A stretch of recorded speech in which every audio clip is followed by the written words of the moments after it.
नमस्कार, जनता टीवी देख रहे हैं आप। मैं हूं आपके साथ अमन त्रिपाठी। बुलेटिन में बात होगी कुछ अहम खबरों की। एक बार फिर समाजवादी पार्टी के मुखिया अखिलेश यादव ने चुनाव आयोग और बीजेपी पर निशाना साधा है। अखिलेश यादव ने कहा कि सुनियोजित तरीके से पीडीएफ वोटर्स के वोट काटे जा रहे हैं। साथ ही यह भी कहा कि बीजेपी उत्तर प्रदेश की सबसे बड़ी भूमाफिया है, जिसका पर्दाफाश 16 फरवरी को प्रेस कॉन्फ्रेंस कर करेंगे। इसलिए जनता से आह्वान कर रहे हैं और जनता ही भारतीय जनता पार्टी का इलाज करेगी। गरीब जनता हराएगी, अमीर बाद में हराएगा। गरीब आप उत्तर प्रदेश देखिए, ऐसा है, बहुत दूर नहीं खड़े आप। सबसे ज्यादा लैंड माफिया, जमीन के माफिया यूपी में बीजेपी के लोग हैं। इटावा में तो बता रहे हैं कई मीटर पहाड़ था वो गायब कर दिए। संत कबीर नगर पहुंचे सांसद जगदंबिका पाल ने कांग्रेस नेता राहुल गांधी पर तीखा हमला बोला। उन्होंने कहा कि राहुल गांधी सदन में अमर्यादित आचरण कर रहे हैं और अभिव्यक्ति की आजादी का दुरुपयोग करते हुए लगातार संसदीय परंपराओं को कुठाराघात कर रहे हैं। उन्होंने कहा कि राहुल गांधी का यह आरोप पूरी तरह निराधार है कि उन्हें सदन में बोलने नहीं दिया जाता। भारत की पार्लियामेंट में जिस तरह से बिना किसी तथ्यों के और अनर्गल आरोप लगाते हैं और जिस तरह से वो तथ्यहीन, अगर वो लीडर ऑफ अपोजिशन है, उनके पास कोई प्रिविलेज है, तो प्रधानमंत्री हो या कोई मेंबर ऑफ पार्लियामेंट, उसके भी प्रिविलेज है। लेकिन जिस तरह से राहुल गांधी ने व्यवधान पैदा किया, जिस तरह से महामहिम राष्ट्रपति के अभिभाषण पे कोई चर्चा नहीं होने पाई, देश के जनता के द्वारा चुने हुए जनप्रतिनिधियों को, और जबकि विपक्ष भी चाहता था, विपक्ष की तमाम पार्टियां चाहती थी कि चर्चा हो, और इसके बावजूद चर्चा नहीं होने पाई। और वो केवल इस तरीके से, जिस तरीके से वो सदन को बाधित कर रहे हैं, शायद लोकतंत्र में जिस तरह से कहते हैं भारत विज्ञा, भारत में, आखिर इस तरह के आरोप निम्न स्तर के घटिया लगाने के पहले उनको सोचना चाहिए। जिस तरह से वो सेंसेशनल या उस सदन का गुमराह करते हैं, मुझे लगता है कि भारत की लोकसभा में आज पूरे भारत की उपलब्धियों को, सरकार की, कि आज 11वें आर्थिक पायदान से दुनिया के 4th टॉप लार्जेस्ट इकोनॉमी बन चुका है। इन दिनों झांसी की जनता को ट्रैफिक जैम का सामना करना पड़ रहा है, जिसे लेकर नगर वासियों में रोष व्याप्त है। ऐसे में विधायक पंडित रवि शर्मा ने मुख्यमंत्री योगी आदित्यनाथ को पत्र लिखकर ट्रैफिक व्यवस्था के बारे में जानकारी दी। हालांकि उन्होंने यह भी कहा कि फिलहाल स्थिति सुधर रही है, लेकिन त्वरित कार्रवाई नहीं की गई तो बीजेपी के लोग। मैंने आज ही जब हम इलाज चौराहे पर ही खड़े हैं और ट्रैफिक में जो समस्या थी उसका आज कुछ समाधान भी दिखने लगा है। उसका असर जो मुख्यमंत्री से मिल करके हम लोगों ने झांसी की समस्या से अवगत कराया था, तो उसका असर झांसी में अब दिखने लगा। आप देखो ना ट्रैफिक कितना अभी स्मूथ है। और हमने कहा भी है कि यदि 20 तारीख तक भाई ट्रैफिक व्यवस्था ठीक नहीं होगी तो फिर भारतीय जनता पार्टी के लोग चलाने को रोड पे आएंगे, सीटी ले लेंगे और क्या करेंगे, है ना। लेकिन हमें लगता है कि प्रशासन ने अपनी व्यवस्था को ठीक किया है और आज इलाही चौराहे पर मैं आज खड़ा हूँ। इलाही चौराहे पर सुचारू रूप से ट्रैफिक की व्यवस्था है। केंद्रीय मंत्री और राष्ट्रीय लोक दल के प्रमुख जयंत चौधरी आज बुलंदशहर पहुंचे, जहां उन्होंने शहीद सूबेदार रणजीत सिंह की प्रतिमा का अनावरण किया और इस अवसर पर जयंत चौधरी ने जनसभा को भी संबोधित किया, जहां हजारों की भीड़ मौजूद रही। वहीं इस दौरान जयंत चौधरी ने जहां शहीद सूबेदार रणजीत सिंह को बुलंदशहर की धरती से नमन किया, वहीं केंद्र और प्रदेश सरकार की जमकर सराहना भी की, तो साथ ही सपा सुप्रीमो अखिलेश यादव पर निशाना भी साधा। रणजीत जी 62 के युद्ध में शहीद हुए थे, महावीर चक्र विजेता।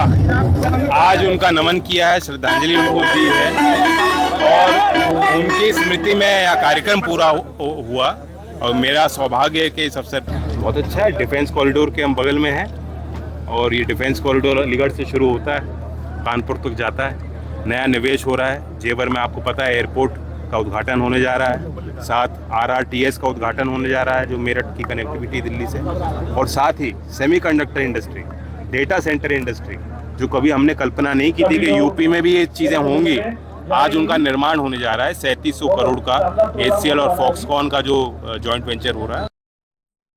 कानपुर देहात से एक भावुक तस्वीर सामने आई, जहां पुलवामा आतंकी हमले में शहीद हुए जवान श्याम बाबू की 7वीं पुण्यतिथि पर पूरे गांव ने उन्हें श्रद्धांजलि दी।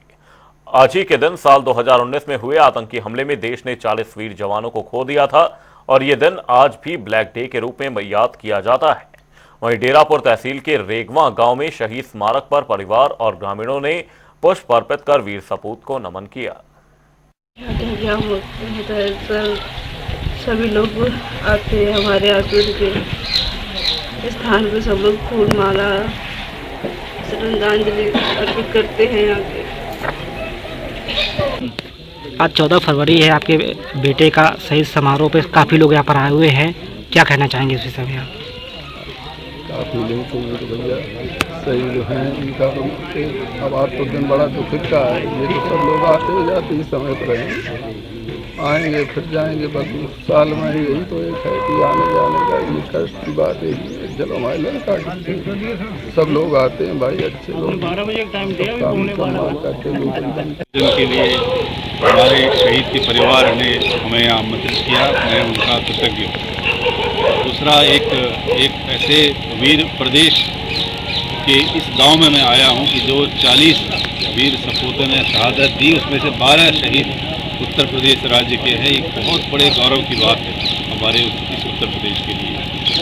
और तीसरी बात मैं ये कहना चाहूँगा कि जो उन्होंने शहादत दी देश के लिए, हमारा सीआरपीएफ का परिवार को कभी नहीं भूलेगा। उनके परिवार के साथ हम लोग हर दुख सुख में 18 फरवरी से शुरू हो रही यूपी बोर्ड परीक्षाओं में सहारनपुर जिले के 68,532 छात्र छात्राएं हाई स्कूल और इंटरमीडिएट परीक्षाओं में भाग लेंगे। जिला विद्यालय निरीक्षक अरविंद कुमार पाठक ने जानकारी देते हुए बताया कि हाई स्कूल में लगभग 35,000 छात्र छात्राएं और इंटरमीडिएट में लगभग 30,000 छात्र छात्राएं संस्थागत और कुछ प्राइवेट बच्चों को मिलाकर कुल 68,532 छात्र छात्राएं परीक्षाओं में भाग लेंगे। वहीं सीसीटीवी के जरिए विशेष निगरानी रखी जाएगी। जनपद सहारनपुर में 89 परीक्षा केंद्र बनाए गए हैं, जिसमें हाई स्कूल में लगभग 35,000 बच्चे प्रतिभाग करेंगे बोर्ड परीक्षाओं में और इंटरमीडिएट में लगभग 30,000 बच्चे प्रतिभाग करेंगे इंटरमीडिएट। और साथ में हम लोगों ने लगभग सारी तैयारियां पूरी कर ली हैं। इन परीक्षाओं में सभी जगहों पे सेक्टर मजिस्ट्रेट और स्टैटिक मजिस्ट्रेट की नियुक्ति की जा रही है। साथ में इन परीक्षाओं के लिए 3,800 के करीब जो है कक्ष निरीक्षक लगेंगे, जो परीक्षाओं की सुचारू रूप से संपादित करेंगे। और आज हम लोगों ने प्रधानाचार्यों के साथ आज हम लोग मीटिंग भी कर रहे हैं। इसके पश्चात स्टैटिक मजिस्ट्रेट, सेक्टर मजिस्ट्रेट और प्रधानाध्यापकों की एक मीटिंग डीएम सर के साथ भी कराई जाएगी। हरदोई के शाहबाद कोतवाली इलाके के अमीरता गांव में बीते 2 दिन पहले 12 फरवरी को हुई महिला की हत्या का पुलिस ने खुलासा किया है। हत्या का खुलासा करते हुए पुलिस ने हत्या आरोपी को गिरफ्तार कर लिया है। वहीं हत्या करने वाले आरोपी ने अपना गुनाह कबूल करते हुए बताया कि आरोपी का एक अन्य महिला से प्रेम संबंध था और मृतक महिला ने आरोपी को दूसरी महिला के साथ देख लिया था, जिसके बाद घर और गांव वालों को बताने की धमकी दे रही थी, जिससे तंग आकर उसने महिला की हत्या कर दी। थाना क्षेत्र शाहाबाद में 12 तारीख को एक महिला जिनका नाम श्रीदेवी था, उनको खेत में प्याज लगाते समय किसी ब्लंट ऑब्जेक्ट से मार के हत्या की गई थी। इस संबंध पर थाना शाहाबाद में अभियोग पंजीकृत किया गया था। पुलिस की कई टीमें लगी थी और इसका आज सफल अनावरण किया गया है, जिसमें राम निवास जो कि उसी गांव के हैं, उनको पुलिस द्वारा गिरफ्तार किया गया है। घटनाक्रम पूछताछ में ये आया कि घटना के पीछे गांव के ही एक व्यक्ति की साली आई हुई थी गांव में, जिससे राम निवास के संबंध हो गए थे और उस संबंधों को मृतका द्वारा देख लिया गया था और जिससे राम निवास को वो धमकी दे रही थी कि मैं आपके परिवार में आपके घर वालों को बताऊंगी। इसी पर राम निवास क्षुब्ध हो गया और फावड़े से प्रहार करके खेत में उनकी हत्या कर दी थी। महाशिवरात्रि पर्व को लेकर तैयारियां अंतिम चरण में है। शिवालयों को विशेष तौर पर तैयार किया जा रहा है और साथ ही विशेष तैयारियां इस दौरान की जा रही हैं, तो भक्तों का सैलाब अभी से ही उमड़ने लगा है। ऐसे में हमारे संवाददाता अनूप सिंह ने मनकामेश्वर की महंत दिव्यागिरी से खास बातचीत की। ये रिपोर्ट देखिए। कल से महाशिवरात्रि की धूम पूरे देश दुनिया में भक्तों द्वारा मनाई जाएगी। आज से ही मंदिरों में तैयारी शुरू हो चुकी है। हमारे साथ बात करने के लिए मनकामेश्वर की महंत दिव्यागिरी जी हैं।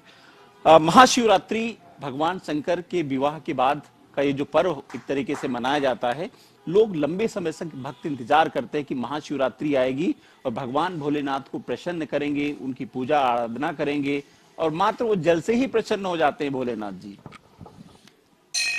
थोड़ा सा हम इसमें आपकी बात को आगे बढ़ाते हुए करेक्ट करते हैं कि ऐसी मान्यता है कि ये भगवान शिव और शक्ति का विवाह है, परंतु ये जो शिवरात्रि वर्ष की एक होती है, ऐसी मान्यता है कि जो सृष्टि जब प्रलय आती है उस सृष्टि के बाद का जो पहला दिन है वो शिवरात्रि का पहला दिन होता है। और जो लोग इस विवाह से जोड़ते हैं वो तारतम्य होता है कि जब प्रलय होता है, प्रलय के बाद जब सृष्टि का प्रथम दिन होता है वो सृजन का दिन होता है, तो हम उसको विवाह से तोड़ लेते हैं। मगर विवाह एक्चुअल में हम उसको सावन के उसमें देखते हैं, और उनका विवाह कार्यक्रम जब आप हरितालिका तीज सुनते हैं या उसके व्रत और उपवास के, तो वो उसमें मनाया जाता है। हाँ, चूंकि हम भोलेनाथ को साकार और निराकार दोनों रूपों में मानते हैं और पूजन करते हैं। शिवरात्रि वाले दिन भगवान आशुतोष शिव शंकर शिवलिंग के रूप में हम लोगों को मिले हैं, तो इस दिन इनके विशेष पूजन अर्चन और उपासना होती है। और अगर वैज्ञानिक तौर पे हम समझे तो हमारा जो साउथ और नॉर्थ पोल होता है, इस रात्रि में, आज की रात्रि में भी आप कर सकते हैं। और चूंकि कल शिवरात्रि है, शिवरात्रि की रात यानी हमारी कल की रात्रि होगी, अगर इसमें आप जागरण करते हैं और ध्यान लगाते हैं, क्योंकि ये एक ऐसी विशेष घटना है शिवरात्रि के दिन कि हमारा नाउथ पोल बहुत एनर्जेटिक होता है। तो जब हम ध्यान लगाने बैठते हैं तो हम बिल्कुल उस सीध में, उस एनर्जी के उसमें रहते हैं। तो हम अच्छा अपना योग का, जैसे कुछ लोग रात्रि में कुंडली जागरण करते हैं, या हमारी जो 3 नाड़ियां होती हैं, जब सुषुम्ना यानी दाएं और बाएं नाक को हम आसानी से श्वास ले रहे होते हैं, तो वो ऐसी एनर्जेटिक आपका वो बिंदु है कि आप अगर कल की रात्रि में ध्यान लगाएंगे तो आपको बहुत विशेष अलग अलग व्यक्तियों को अलग अलग अनुभूति होती है। इसे कल आप लोग ध्यान अवश्य लगाएं, यानी कि पूरा वर्ष आपका बहुत अच्छा हो जाएगा। शुक्रिया तमाम जानकारी के लिए। कुछ तस्वीरें और दिखाएंगे, रियाज से कहेंगे कि मंदिर प्रांगण की तस्वीरें दिखाएं कि मंदिर किस तरीके से सजाया गया है, और मंदिर में कल के लिए किस किस तरीके से यहाँ पर सुरक्षा व्यवस्था के साथ साथ, क्योंकि CCTV कैमरे भी लगाए गए हैं, आने जाने वाले जो भक्त हैं उनके लिए विशेष तौर से ध्यान रखा जाएगा। और खासकर पुलिस प्रशासन भी यहाँ मौजूद रहेगी, क्योंकि मिशन शक्ति के तहत मुख्यमंत्री योगी आदित्यनाथ जिस तरीके से एक अभियान भी चला रहे हैं, और आपको भोलेनाथ के दर्शन भी आप इस तरीके से कर सकते हैं। ये मनकामेश्वर मंदिर है, जहाँ पर गोमती नदी, आदि गंगा गोमती नदी के किनारे पर ये शिवलिंग है। इसकी मान्यता है लखनऊ के साथ साथ तमाम जिलों के लोग यहाँ पर पूजा अर्चना करने आते हैं और उनकी मनोकामना पूर्ण होती है। महाशिवरात्रि के दिन हर भक्त की कोशिश होती है, हर भक्त ये चाहता है अपने इष्ट देव, अपने भोलेनाथ को प्रसन्न करे, और बहुत जल्दी आसानी से वो प्रसन्न हो जाते हैं, ऐसी मान्यता है। और ये आपको देख पा रहे होंगे जो मार्ग है, ये गोमती नदी के जो रोड, मेन रोड है, वहां से इस तरीके से यहाँ पर मार्ग पूरा भरा रहता है। पूरी तैयारी चल रही है, बैरिकेड भी लगाए जा रहे हैं ताकि महिलाओं की और पुरुषों की लाइन अलग अलग हो, किसी प्रकार से भक्तों को दिक्कत ना हो। सुरक्षा के मद्देनजर ये मेटल डिटेक्टर भी लगाया गया है। मेटल डिटेक्टर से ही अंदर से भक्त एक लाइन से जाएंगे और दूसरे लाइन से यहाँ से निकलेंगे। सुरक्षा का विशेष प्रबंध रखा गया है, और ये आपको दिखाएंगे कि बैरिकेड किस तरीके से लगाया जा रहा है। तमाम फूल मालाओं की जो दुकानें हैं वो सज चुकी हैं। भगवान भोलेनाथ को जो बेलपत्र, धतूरे या फूल, गेंदा के फूल, ये सब तमाम भांग, बेलपत्र, ये सब देखिए किस तरीके से यहाँ पर पहले से ही दुकान लग चुकी है। और कल जब यहाँ पर एक लंबी कतार लगेगी भक्तों की, तो वाकई यहाँ पर देखने लायक भी होगा। और जिस तरीके से लगातार भक्त यहाँ पर आते हैं, उनकी मनोकामना भी पूर्ण होती है। और महाशिवरात्रि के दिन विशेष तौर से माना जाता है कि भगवान भोलेनाथ बहुत जल्दी प्रसन्न हो जाते हैं। और यही वजह कल मुझे लगता जो भीड़ आने की उम्मीद है, महान जी भी कह रही थी 4 से 5 लाख के आसपास भीड़ इसी मंदिर में आएगी, उसकी तैयारी लमसम अंतिम दौर पर पहुंच चुकी है। कैमरा पर्सन रियाज के साथ जनता टीवी, लखनऊ। उधर अम्बेडकर नगर पहुंचे उप मुख्यमंत्री केशव प्रसाद मौर्य ने मंच से सपा और कांग्रेस पर जमकर निशाना साधा। डिप्टी सीएम ने कहा कि सपा और कांग्रेस ने बीजेपी के खिलाफ केवल दुष्प्रचार करने का काम किया है, जबकि सच तो यह है कि न संविधान खत्म होगा और न ही आरक्षण। ये लागू है और लागू ही रहेगा। आपको बता दें कि डिप्टी सीएम केशव प्रसाद मौर्य आज अंबेडकर नगर पहुंचे हुए थे, जहां खजूरी में वीबीजी राम जी योजना चौपाल को संबोधित किया, तो साथ ही विपक्ष पर भी जमकर निशाना साधा। दुष्प्रचार किया, गरीबों के बीच में, दलितों पिछड़ों के बीच में जाके प्रचार किया कि भारतीय जनता पार्टी 400 सीट जीत जाएगी तो संविधान खत्म कर देगी, आरक्षण खत्म कर देगी। मैं आप सबको अंबेडकर नगर की धरती से बताना चाहता हूं, हम सब संविधान के पुजारी हैं, बाबा साहब अंबेडकर के पुजारी हैं। जितना संविधान का सम्मान भारतीय जनता पार्टी ने किया है, जितना बाबा साहब के पंच तीर्थों के निर्माण के साथ सम्मान करने का काम भारतीय जनता पार्टी ने किया है, न कांग्रेस ने किया है, न कांग्रेस के कुर्मे ने किया है, न कांग्रेस के सहयोगी इंडी दलों ने किया है। न हम संविधान खत्म करने वाले हैं, न आरक्षण खत्म करने वाले हैं। ये लागू है, आगे भी लागू रहे। शंकराचार्य विवाद थमने का नाम नहीं ले रहा। एक बार फिर कांग्रेस प्रदेश अध्यक्ष अजय राय ने सरकार पर जमकर निशाना साधा।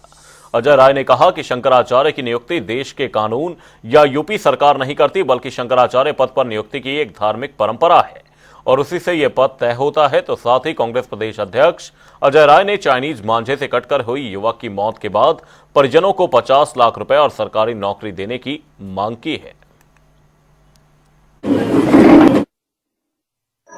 ये मुकेश अंबानी क्या गए हैं, किस हैसियत से? ये मोदी जी देश के प्रधानमंत्री आशीर्वाद दे रहे हैं शंकराचार्य जी से।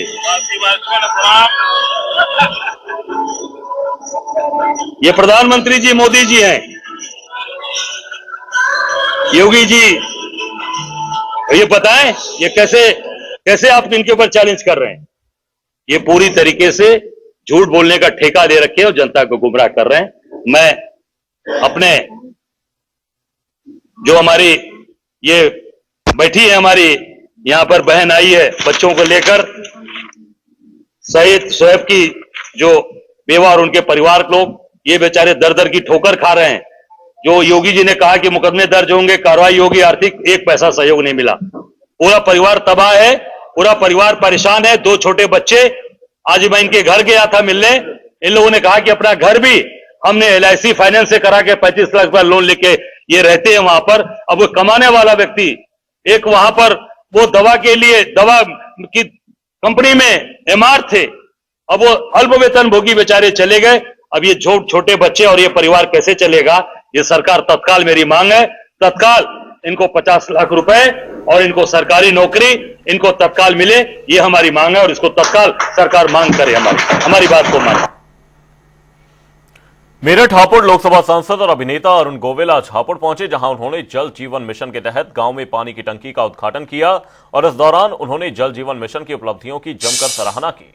सांसद अरुण गोविल ने कहा कि जल जीवन मिशन के तहत पानी की टंकी से ग्रामीणों को स्वच्छ जल मिलेगा और दूषित जल पीने के कारण होने वाली बीमारियों से ग्रामीणों को राहत मिलेगी।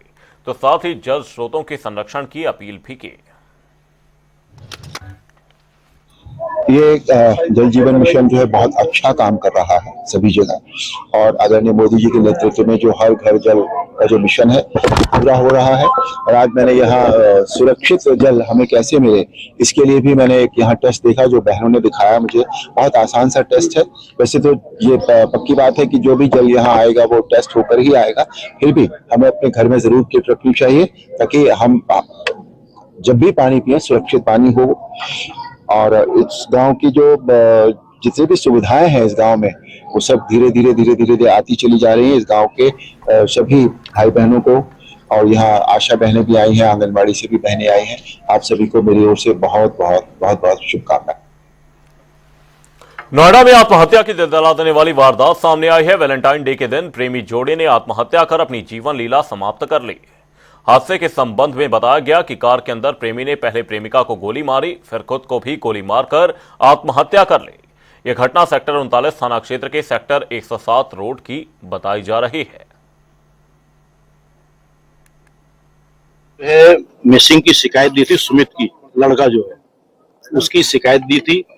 पुलिस ने जो है हमारी शिकायत ली थी। उसके बाद जो है जैसा वो अपना काम कर रही थी, हम पूरी रात हम ढूंढा है उसको, लड़के को, लड़की को, और बल्कि अभी हम यहाँ ढूंढने ही आए थे। यहाँ आकर के हमें फिर जो है कंफर्म हुआ कि ऐसे कोई गाड़ी मिली है, फिर मैंने नंबर बताया कि ये नंबर है, तो फिर गाड़ी वेरीफाई हुई, फिर फोटो भेजी है, तो फिर जो है वो दोनों वेरीफाई हुए हैं कि दोनों की डेड बॉडी एक कार के अंदर मिली। आखिरकार लंबे इंतजार के बाद पीड़ित परिवार को न्याय मिल ही गया। दरअसल ये पूरा मामला कानपुर देहात का है, जहां जिला न्यायालय ने हत्या मामले में ऐतिहासिक फैसला सुनाते हुए दोनों आरोपियों को आजीवन कारावास और 2-2 लाख रुपए अर्थदंड की सजा सुनाई है।